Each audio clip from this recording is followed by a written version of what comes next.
Hello po, ako nga po pala si Alvin J. Torriano, operator ng sa Oyo Sublimation Printer Machine. Bali, nandito po tayo ngayon sa Smart 5 feet 1 head. Ito nga po pala yung printer head ng Smart 5 feet 1 head. Ito nga po pala yung wiper.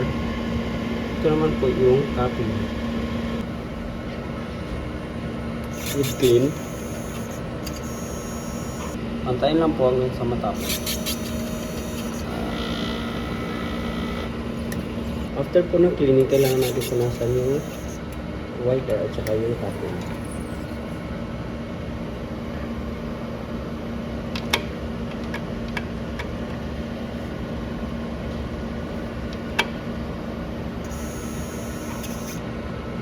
Nozzle test.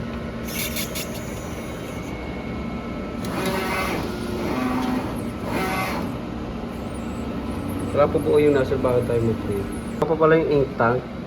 Label po nasa tama lang. Ito nga po pala yung EVR. Ink waste tank. Ito po yung ground wire niya. Ito naman po yung ICC profile. Ito naman po yung daily output record namin. Nasa system na po. Ito naman po yung sa consumables.